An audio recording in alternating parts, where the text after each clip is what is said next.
भगवान ने जैसे गिरगिट को निकाला तो गिरगिट गिरगिट नहीं रहा। गिरगिट जानते हो गिरगिट कौन होता है? जिसका स्वरूप छिपकली के जैसा होता है, कुछ पर छिपकली से बड़ा होता है। और जैसे ही भगवान ने गिरगिट को निकाला तो गिरगिट गिरगिट नहीं रहा। भगवान का स्पर्श होते हुए वो देवता स्वरूप आत्मा को प्राप्त हो गया और राजा परीक्षित ने पूछा, भगवान आखिर में गिरगिट ने कौन से पुण्य किए थे जो इसे वैकुंठ की प्राप्ति हो गई, और इसने कौन से पाप किए थे जो गिरगिट योनि में गया है। तो आइए ये गिरगिट कौन था पहले जन्म में, ध्यान से सुनो। गिरगिट कोई साधारण नहीं था।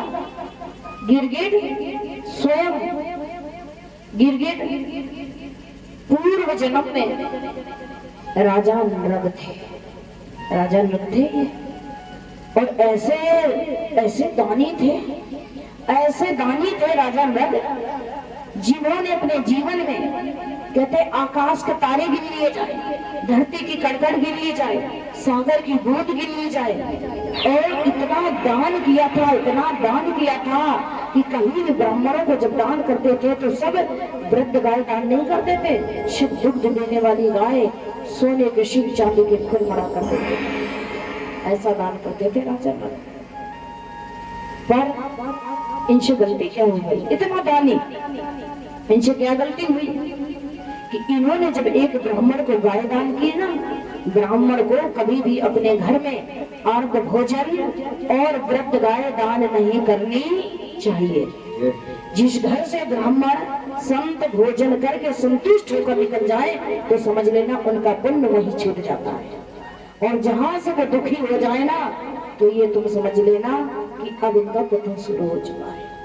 इसीलिए ब्राह्मणों से कभी बैर नहीं करना चाहिए। आज राजा नृग ने जब इतना दान किया है, ब्राह्मण को गाय दान की, और जैसे ही ब्राह्मण को गाय दान की और वही गाय उस ब्राह्मण के यहाँ आश्रम से आ करके राजा नृग के आश्रम में फिर आ गई, वही गाय राजा नृग ने दूसरे ब्राह्मण को दान कर दी, वही गाय कर दी दान। अब पहले वाले भी ब्राह्मण आ गए और वो भी खड़े, दोनों खड़े हैं। पहले वाला ब्राह्मण कहता है राजा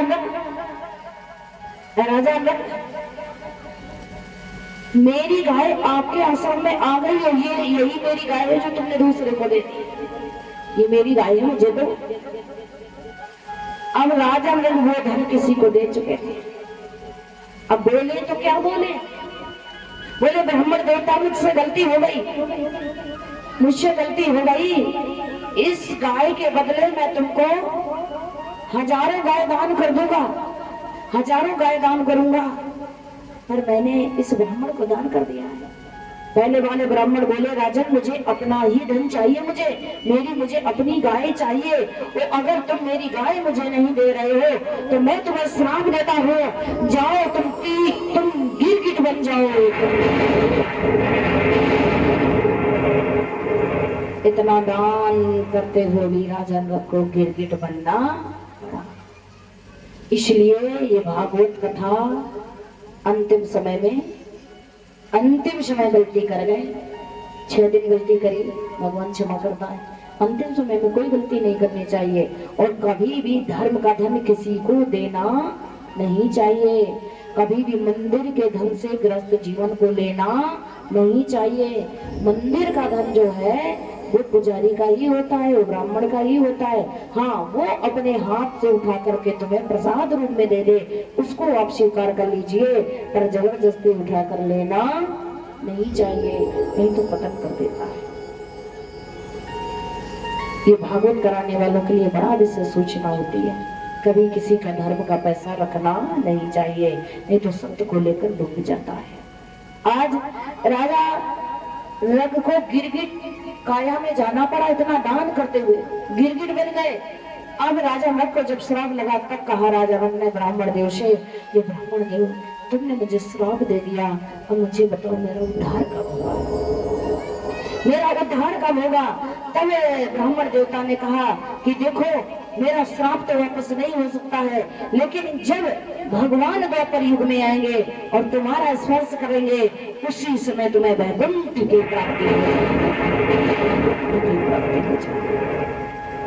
इसलिए आज भगवान ने जैसे गिरगिट को स्पर्श किया, आज वैकुंठ धाम को गया है वो गिरगिट, क्योंकि जीवन में पुण्य भी किए थे। इसलिए जीवन में कभी किसी का धन धर्म का नहीं रखना चाहिए, कथा ये कहती है। इतना होने के बाद भी गिरगिट बनना पड़ा। आइए आगे की कथा का बिल्कुल